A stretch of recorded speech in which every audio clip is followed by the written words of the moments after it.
네, 오늘 우리가 디모데후서 2장을 함께 읽었습니다.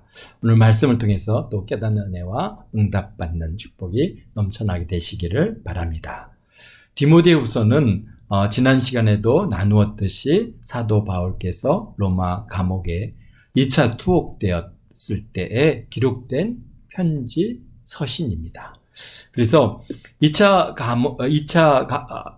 투옥은 1차 때와 다르게 아주 정말 깊은 지하 감옥에 갇히게 되었고, 1차 때는 황제 재판에 항고함으로 자신의 무고함을 인정받기 위한 그러한 재판이었고, 그래서 기다리는 시간이 한 2년여의 시간이 지났지만은, 그러나 2차 투옥은 로마 황제인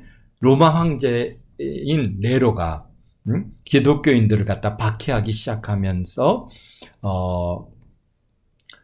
그 한 1년여 정도의 시간이 지난 66년경에 잡히셨고, 이제 로마로 압송되어 사형 선고와 순교를 기다리는 아주 절망적인 그런 상황과 환경에 지금 이 디모데 후서를 기록하고 있다고 하는 사실을 우리가 좀 그 배경을 잘 알고 우리가 이렇게 말씀을 읽어나가면은 여러분들이 훨씬 더 그 바울 사도 목사님의 마음을 우리가 좀 더 이해하고, 또 이 말씀 한 절 한 절들이 정말 한 단어 하나가 얼마나 간절한 마음으로 기록하고 있는지를 우리가 좀 더 깊이 있게 다다를 수 있을 줄 믿습니다.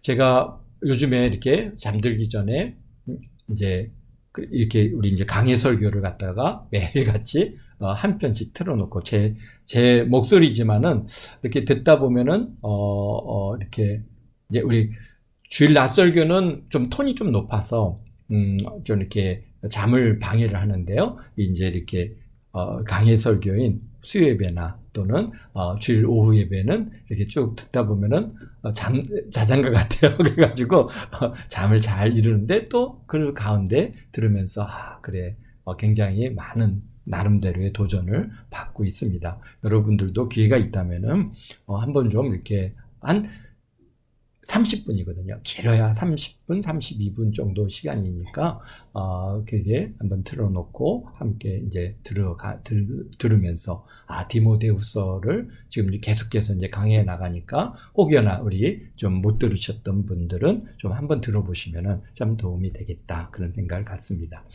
그렇습니다. 또한 교회 내부적으로는 여러 가지 문제가 있었습니다. 특별히 거짓 교사들과 거짓 가르침이, 특히 오늘 우리가 2장 우리 18절에서 얘기한 것처럼 뭐라고 말씀하신 것처럼 부활이 이미 지나갔다라고 하는 그런 주장이 어떤 사람들의 믿음을 무너뜨리고 있습니다. 또 디모데 우리 본인은 에베소 교회 목회를 지금 이제 목사님으로서 감당하고 있는데, 그래도 벌써 이제 여러 해를 갖다가 지났음에도 불구하고 아직도 젊음과 연약함 때문에 위축되어 있는 여러 가지 어려움의 복합적인 그런 것들로 역사하고 있는 그런 상황에 있습니다. 그래서 바울 사도님의 그런 심정은 디모데후서를 갖다가 유언적인 심정으로 쓰고 계십니다. 자신의 사역이 거의 끝나감을 알죠. 그렇죠? 이 디모데 후서를 기록하고 길어야 1년입니다.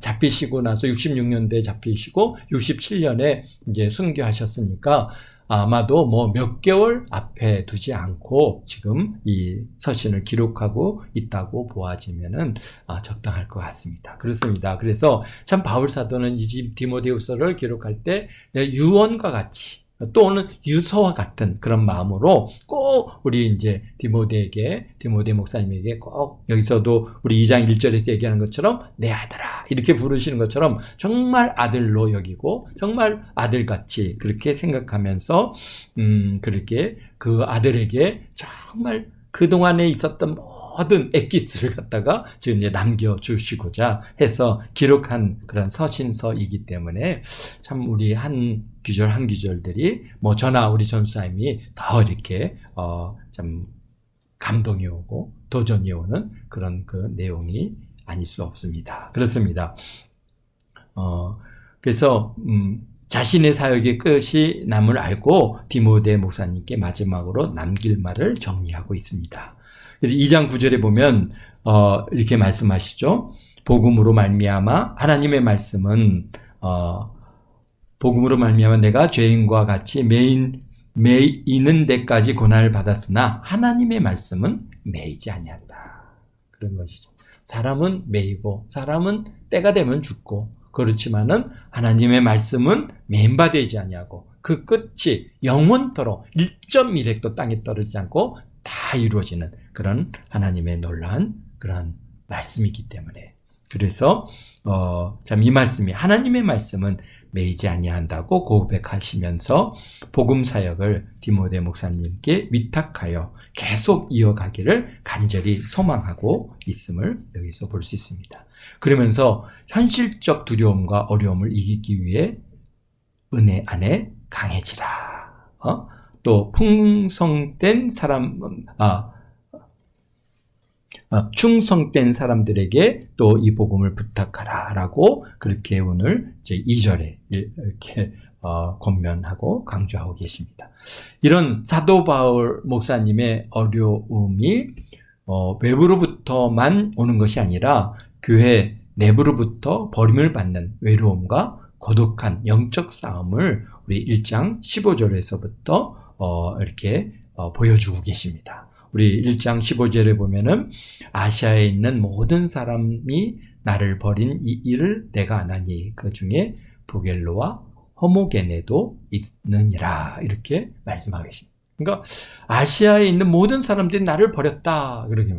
그러니까 아시아는 지금 뭐 우리가 살고 있던 이 아시아가 아니라 이제 아시아주죠. 지금 터키의 이제 서부에 가장 서부에 있는 그런 그 지역이 아시아주인데요. 그 아시아주의 기독교가 굉장히 번창했습니다. 왜냐하면 에베소라고 하는 그러한 도시가 있었고 그 에베소를 갖다가 중심으로 해서 참 이제 우리가 예수님이 많이 증거됐습니다. 그래서 대부분의 교회가 이제 에베소의 두란노 서원에서 교육받은 목회자들이 중심으로 이제 나가서 그래서 아시아 7교회가 세워지고 그래서 요한계시록에도 아시아 7교회를 갖다가 말씀하시는 것만큼 그렇게 그 아시아주입니다. 이게 우리가 살고 있는 이 아시아 이것이 아니라 아시아주인 그러한 그 지역에 아주 크게 성장한 지역이 바로 이제 그 아시아입니다. 그런데 이 아시아에 있는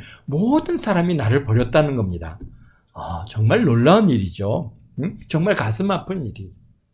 생각해 보시죠. 참 바울사도가 얼마나 정성을 들였고 얼마나 열심을 내서 그 두란노 서원에서 복음을 전하고 교육하고 그들이 가서 교회를 세우면은 뭐 같이 가서 또 기도해주고 뭐 안 되면은 뭐 우리 기도해주고 편지 써서 보내주고 막 그렇게 해서 세워놓은 그런 그 아시아의 그런 많은 크리스찬들이 그런데 그들이 다 바울사도가 오게 잡히가 이제 2차 투옥이 되니까 아시아의 그 성도들이 바울은 나 모른다 이렇게 지금 다 버렸다고 하는 것이죠.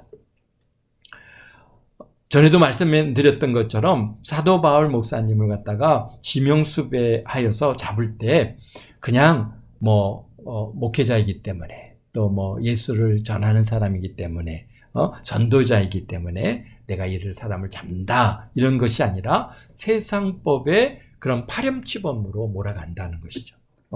당시 우리 바울 사도가 로마시에 머물러 있었죠. 1차 투옥할 때 머물러 있었고 그래서 그 로마 교회가 많이 개척되고 그래서 그 로마 교회에 많은 영향력을 미친 게 우리 바울 사도입니다. 그래서 그런데 로마 시내가 어떤 방화범에 의해서 불이 나가가지고 로마 시내의 3분의 2가 다 타버렸거든요. 그래서 그 뒤에는 정말 이 기독교인들이 이렇게 불을 질러가지고 이렇게 불을 태웠다. 도시가 탔다. 그런데 그 기독교인들의 그 뒤에 배후 세력은 누구냐? 사도 바울이다. 이런 것이죠. 그러니까 마치 방화범으로 몰아가는 것이죠. 그러니까 방화범, 개수, 방화범의 개수, 사도 바울, 뭐 또 그뿐 아니지 않습니까? 이제 뭐 사도 바울의 행적을 따르다 보니까 저게 예루살렘에 큰 이제 연보를 가지고 갔던 기록들도 있을 것이고, 그것이 이미 이제 총독부를 통해서 다 보고가 됐을 테니까, 이 사람은 뭐 이렇게 공금 횡령자 딱 이렇게 이름을 붙이는 것이죠. 그러니까 그러다 보니까 이 사회적으로 굉장히 이제 어떤 파렴치범 같이 그렇게 몰아서 이제 잡아넣는 겁니다. 뭐 그게 뭐 옛날이나 오늘날이나 큰 차이가 없습니다. 특별히 목회자들을 갖다가 잡아서 옥에 가둘 때 그냥 뭐 교회를 열심히 이렇게 섬기니까 감옥에 간다 이렇게 하면은 안 되겠죠. 그러니까 그뿐입니까? 북한에서도 그렇고 저 모슬렘 지역에서도 많이 그렇습니다. 그래서 심지어는 제가 교회를 개척하고 이제 선교사님들과 교제할 때 중동 아시아, 특별히 뭐 카자흐이나 또는 넘어서 유라시아 지역에서 오는 소식들에 보면은 정말 며칠 전에 만났던 크리스찬이 목이 베어가지고 시장 한가운데 이렇게 효수돼서 거기에 계시되어 있는 모습을 볼 때 뭐 너무너무 놀랍고 두렵고 떨렸던 그런 소식들을 갖다가 이제 받아봤는데요. 다 그 사람들이 왜 죽였냐? 물론 기독교인이니까 잡아 죽이는데 그냥 죽이는 게 아니라 이 사람은 우리 사회에서 아주 그냥 못 쓸 사람이다. 그래서 그 사람들을 갖다가 목을 베서 그렇게 죽이는 것이죠. 됐습니다. 그 순교의 역사는 정말 어느 때든지 여러 가지 형태의 모양을 가지고 지금도 계속되고 있다고 하는 사람. 그래서 당시 로마시 그렇습니다. 사도 바울 목사님이 에베소와 아시아 전역에 교회를 개척했는데 영향을 미쳤기에 공권력이 이제 아시아 지역 교회들을 갖다가 찾아갔겠죠. 왜? 이제 공개 수배를 하잖아요. 바울이라고 하는 사람을 공개 수배하는데 보니까 이렇게 이제 행적을 찾아보니까 아시아에 관계된 사람들이 많더라. 그러니까 그 사람들을 갖다가 어떻게 합니까? 이제 압수수색을 하는 거죠. 압수수색을 해갖고 사도 바울을 내놔라. 바울을 내놔라. 그러니까 나는 바울의 반자도 모릅니다. 난 그 사람 모릅니다. 그러면서 바울 사도와의 연관된 증거를 갖다가 찾을 때 아무도 연루된 그래서 아마도 연루된 사람이라고 잡혀간 사람들이 있었을 겁니다. 그런데 결국 그들이 뭐라고 합니까? 나는 사도 바울 목사님을 모른다. 네, 그분과, 모른다는 것이죠. 그러니까, 너 사도 바울과 연락을 했지? 어디 있다고 그래? 그러면, 저는 절대 모릅니다. 그러면서 아마도, 이런 신문을 받을 때 자연스럽게 나는 사도 바울을 모릅니다. 그러면서 사도 바울과의 관계를 부인했을 것입니다. 그 중에 대표적인 인물이 누구라고요? 여기 보니까, 부겔로와 허모게네라고 하는 이 사람들이 있다라는 것이죠. 그게 참 놀라운 것은 우리 대한민국도 그런 일들이 너무나 많이 있었습니다. 우리 주기철 목사님, 우리 우리 주기철 목사님도 1938년도에 조선 예수교 장로회에서 신사참배할 것을 공식적으로 결의를 했습니다. 그런데 주기철 목사님, 나는 절대로 거기에 동의할 수 없다라고 하면서 끝까지 이제 부인하니까 심지어는 목사들이 찾아가서 주기철 목사님 왜 이렇게 하십니까? 우리 힘들게 우리 이러다 보면은 우리 교회들 정말 어렵습니다. 이게 신사참배는 그냥 뭡니까? 단순히 국민 의례 이런 것이지 그게 우상숭배 아니지 않습니까? 그거 그렇게 좀 이게 막 거지것대로 그렇게 하지 마시고 이제 좀 받아들이십시오. 라고 하면서 우리 주기철 목사님을 갖다가 회유하고, 그걸 갖다가 정말 이렇게 신앙을 갖다 꺾으려고 한 사람들이 누구냐? 사실은, 일본 순사들이 아니라, 그 목사들이었다는 거예요. 그 사람들의 이름들이 다 나옵니다. 찾아가서 얘기했던 사람들, 회유했던 사람들, 그런 상황이니, 여기에 보니까, 이제, 부겔로와 허모게노라고 하는 이름이 기록된 것은, 배경에는 이들이 아마도, 신앙의 본질조차도 다 부정했을 가능성이 많습니다. 나는 예수도 모르고, 나는 바울도 모르고, 그런 사람 모르고, 나는 예수도 모른다. 나는 기독교인이 아니다. 왜 우리를 찾아와서 우리를 괴롭히느냐. 그러면서 아마도 그런 게, 그 얘기가 아마 아시아 교회 지역에 전파되면서 그 소식이 누구에게까지 들어간 거예요? 사도 바울까지. 그 멀리 있는 로마에까지도 그렇게 알려질 정도면은 정말 지금 아주 그 아시아 전 지역이 아주 그냥 완전히 그냥 뒤집어졌다고 하는 것이죠. 그래서 참 이런 이 이름이 이게 정말 주님을 부인한 또 예수님을 우리 바울 사도를 갖다가 모른다고 하는 이름으로 부겔로하고 허모게네라고 하는 이름이 이렇게 성경에 딱 이렇게 찍혔으니 뭐 가룟 유다 유명한 것처럼 이게 이 사람들 이름도 영원토록 지워지지 아니할 그런 이름입니다. 참 선한 이름으로 믿음의 사람으로 얼마나 많은 믿음의 사람들이 성경에 기록됩니까? 그런데 그런 이름이 아니라 이렇게 예수님을 부인하고 또 사도 바울을 갖다가 이렇게 모른다고 했고 하는 이런 일로 이름이 이렇게 적시되는 것만큼 참 부끄러운 일이 없는 것이죠. 그렇습니다. 왜 그랬을까요? 그것은 로마 지배하에서 자신들의 삶을 이어가고자 또는 불이익을 당하는 것이 싫어서 또 주변으로부터 반국가적인 사람이라고 멸시당하는 것이 싫어서 뭐 여러 가지 이유가 있겠죠. 어쨌든 간 오늘날 우리는 잘 못 느끼고 있지만은 사실 대한민국도요 굉장히 지금 위기에 있습니다. 대한민국 교회가 위기에 있습니다.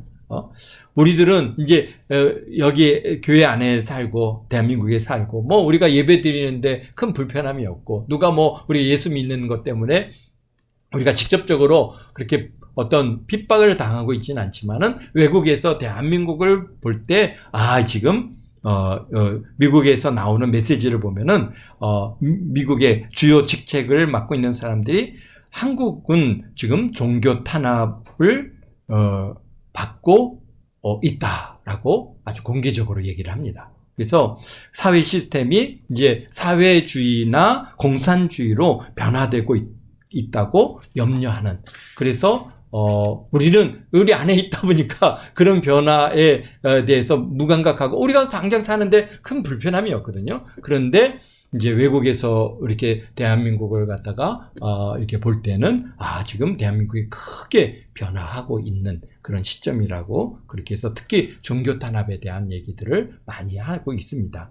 그래서 우리가 무슨 종교 탄압을 받고 있지? 뭐 이런 생각을 갖다 우리는 하는데 그러나 그 외국에서 보는 이 한국의 상황은 충분히 그런 것들이 있다라고 하는 것을 우리가 보고 그래.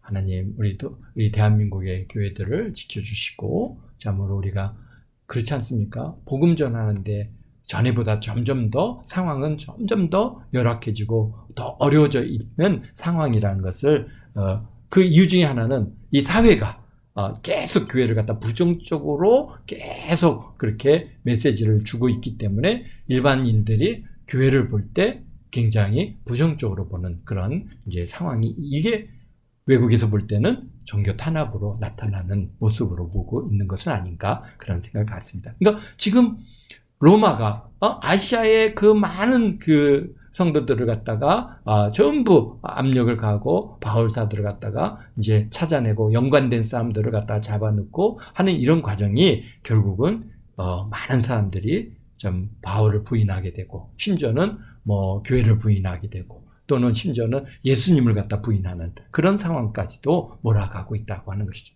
그런데 16절에 보면은 그런 반면에 오네시보로라고 하는 참 또 아주 극히 상반된 이름이 나옵니다. 16절에 보니까 이 1장 16절입니다. 원하건대 주께서 오네시보로의 집에 긍휼을 베푸시옵소서. 그가 나를 자주 격려해 주고 내가 사슬에 매인 것을 부끄러워하지 아니하고 로마에 있을 때 나를 부지런히 찾아와 만났습니다. 이게요.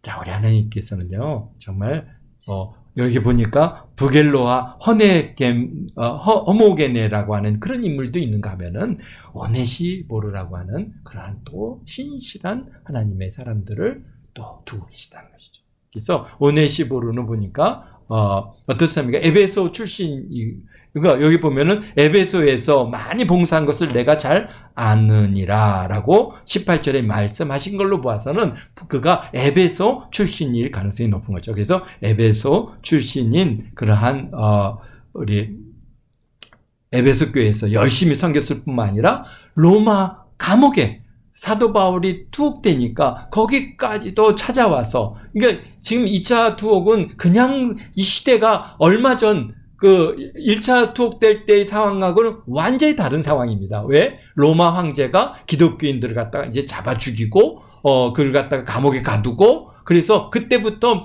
정말 이 기독교계의 그 엄청난 그러한 탄압과 박해가 이제 막 시작되는 그런 시점이거든요. 그래갖고 300여 년 동안을 갖다가 계속해서 기독교인들을 갖다가 박해를 가하고 잡아 죽이고, 뭐 지난 시간도 얘기했죠. 콜로세움에서 막 사자밥이 되기도 하고 십자가에서 못 박혀 죽이기도 하고 하는 일들이 아주 끊임없이 이루어지는 그런 시기인데, 바로 그러나 오네시모로는 그 에베소에서 바울 사도가 로마 감옥에 갇혔다고 하는 그 소식을 듣고 로마까지 찾아왔어요. 지금도 우리가 이제 터키에서부터 로마까지 가려면은 그리스 땅을 갖다 완전히 건너야 되고 바다를 몇 개씩 건너서 가야 되는 그런 먼 거리입니다.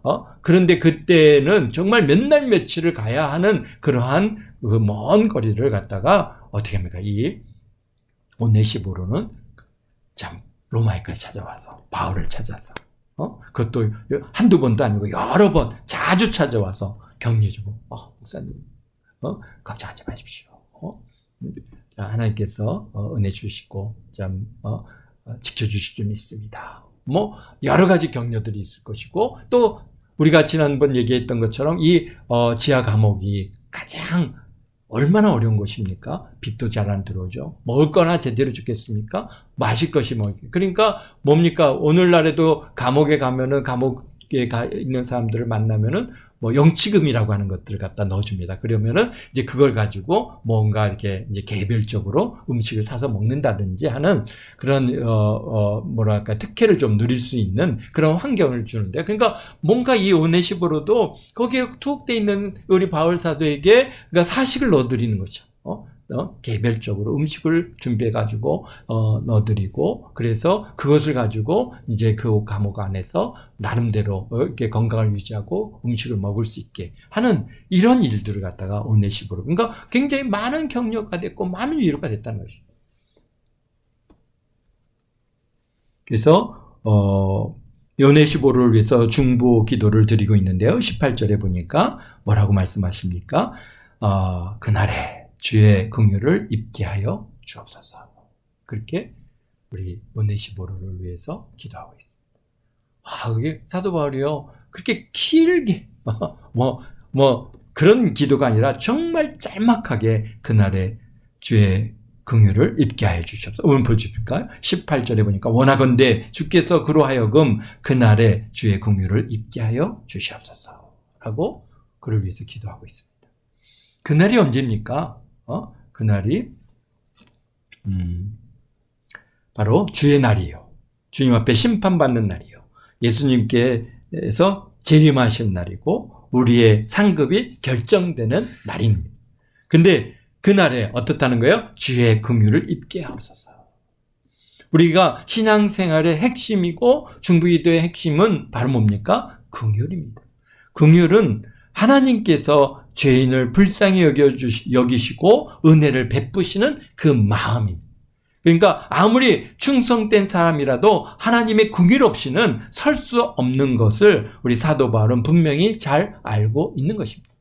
하나님 나라를 위해서 정말 자기 목숨을 내어줄 것 같은 그러한 열정을 가지고 우리가 열심을 다했다 할지라도 사실 주님 앞에 서는 날 우리의 상급은, 사실 우리의 수고는 우리를 구원할 만한 그런 아무런 능력도 없습니다. 사실은 이제 우리가 구원받은 것에 감사해서 우리가 드려지는 헌신이고 충성인 것이지, 그것이 나를 갖다가 구원할 만한 능력이 있는 것이 아닌 것이죠. 그러니까 주님 앞에서는 우리 모두들은 정말 어떤 면에서는 떨리고 두렵고 떨린 일인 것이죠. 그런데 하나님께서 그 사람에게 긍휼을 베풀어 주십니다. 불쌍히. 그러니까 오네시모르의 충성은 그의 공로만 보지 마시고 하나님의 긍휼로 보존되기를 기도하고 있는 것입니다. 그렇습니다. 우리도 저도 항상 기도하는 것 중에 하나는 긍휼히 여겨 주시옵소서. 또 하나님 불쌍히 여겨 주시옵소서. 하나님께서 우리를 불쌍히 여겨 주시지 않으면은 우리는 정말 어떻게 할 바를 알지 못하겠어요. 하나님의 긍휼이 없으면 정말 하나님의 긍휼만이 이 땅에서 우리가 살아가는 힘을 얻는 비결인 것입니다. 우리는 여전히 범죄하고 거짓말하고 미워하고 시기하고 질투하고 욕하고 용서하지 못하는 일들이 얼마나 많이 있습니까? 비록 예수님의 십자가의 보혈로 죄사함을 받았지만 여전히 주님의 긍휼하심이 필요한 저인 것입니다. 그래서 오늘도 주님의 긍휼하심이 여러분의 삶에 넘치게 되시기를, 그래서 제가 여러분들을 위해서 기도할 때도 하나님 우리 긍휼히 여겨 주시옵소서. 우리 누구누구를 긍휼히 여겨 주시옵소서. 하나님 불쌍히 여겨 주시옵소서. 그렇게 참 하나님의 긍휼을 입게 되어지는 그런 은혜가 있기를 아주 날마다 소원하고 있습니다. 그렇습니다. 저를 위해서 기도할 뿐만이 아니라 여러분들을 위해서 기도할 때도 항상 하나님 우리 누구누구에게 하나님의 긍휼하심이 넘쳐나기를 원합니다. 그럴 때 하나님께서 정말 하나님의 긍휼하심이 여러분의 삶 가운데 드러나서 정말 이런 삶 가운데서 정말 하나님께서 나를 갖다가 지키시는구나, 보호하시는구나, 이런 것들을 아마 경험하며 살아가게 되어지는 줄 믿습니다. 그렇습니다. 이런 위기와 환난 가운데 에베소 교회를 섬겨갈 디모데 목사님을 염려하시고 위로하시는 그런 사도 바울 목사님은 2장에서 우리가 또 다시 만나보겠는데요. 1장, 우리 2장 1절에 보니까 내 아들아, 이렇게 우리 디모데 목사님을 부르고 계십니다. 이제는 전에는 내 사랑하는 아들 이렇게 했는데 아예 이제 수식어도 없이 그냥 내 아들아 이렇게 부르십니다. 그러므로 1장에서 말씀하시는 내용을 연결하여 무엇인가 결론을 지금 제시시고자, 그러므로라고 이제 내 아들아, 그러므로 너는 그리스도 예수 안에 있는 은혜 가운데 강하고. 그러니까 지금 이제 2장에서 말씀하신 것들을 1장에서 말씀하신 것들을 이제 결론해서 2장으로 넘어가면서 뭔가 결론을 갖다 지금 제시하시고 뭔가 이제 말씀을 주시고자 할 때 내 아들아, 그러므로 넌 뭐뭐 해라, 이렇게 되는 것이죠. 그래서 1장에서는 디모데 목사님께 우리 1장 8절에 말씀하신 것처럼 뭐라고 말씀합니까? 내가 전한 복음대로 다윗의 씨로 죽은 자 가운데 다시 살리신 예수 그리스도를 기억하라. 기억하라 말씀하신 것처럼 뭐뭐 해라 라고 결론을 지금 주고 계십니다. 그러니까 또 1장 8절에서 또 말씀하시길 뭐냐, 그러므로 또 말씀하실 때 너는 내가 우리 주를 증언함과 또 주를 위하여 갇힌 자 된 나를 부끄러워하지 말고 오직 하나님의 능력을 따라 복음과 함께 고난을 받아라. 그래서 그러므로라고 할 때 그러므로는 뭔가 뭐뭐 해라라고 하시는 그런 말씀으로 주는데요. 바로 어떤 말씀입니까? 복음과 함께 고난을 받아라. 또 예수님을 기억하라. 이렇게 말씀하십니다. 이 고난을 견딜 수 있는 무엇인가를 제시해 주고 계십니다. 그게 뭐냐? 여기서 보니까 은혜 가운데 강하라는 것이죠. 강하여라. 그러니까 원어 동사로는 계속적인 능동적인 의미를 갖고 있는 말씀인데요. 계속해서 강해져라 이렇게 말씀하시는. 그러니까 이것이 자기 의지와 결단만으로 강해지는 것은 아니지 않습니까? 그래서 계속해서 공급되어지는 무엇인가를 전제하고 있는 말씀입니다. 그러므로 그리스도 예수 안에 있는 은혜 속에서 바로 강함의 근원이 바로 예수 그리스도 안에 있는 은혜라는 것을 분명히 말씀하고 계십니다. 그래서 우리가 무엇인가 이루어갈 때 우리는 순간 잊어버리는 것이 내 능력하고 내 생각으로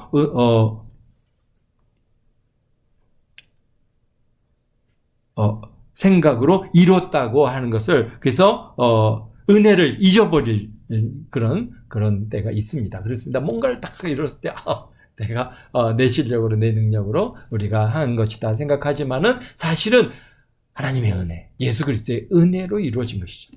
그래서 모든 것이 은혜입니다라고 오늘 우리들이 고백하는 것이 바로 우리 바울 사도가 우리가 강해지는 그런 원리 중에 하나인 것입니다. 그래서 모든 것이 은혜입니다. 지혜도, 지식도, 재능도, 성품도, 외모도 내가 잘난 게 아니라 모든 것이 다 하나님의 은혜인 것을 우리가 잊지 말게 되시기를 바랍니다.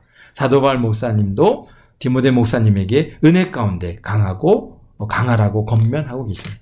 또 2절에 보면은 너무나 중요한 말씀을 하시는데요. 복음이 디모데 목사님 때에서 끝나는 것이 아니라 복음 전파가 계속 그렇게 해서 연속되어 끊임없이 주의 사역자들을 세우고 복음을 이어가야 함을 말씀하고 계십니다. 사실 이것이 그 무엇보다도 중요한 일이죠. 비록 초대교회가 뜨겁게 성장하고 부흥했다 할지라도 복음이 후대에 이어지지 못했다면은 지금 우리는 얼마나 절망 가운데 말도 안 되는 그런 우상에게 혹시 문제 해결을 받을 수 있지 않을까 그들에게 매달리고 그들 앞에 빌고 살아가고 있을 것입니다. 우리 앞섰던 선배들이 그렇게 살아왔으니까요.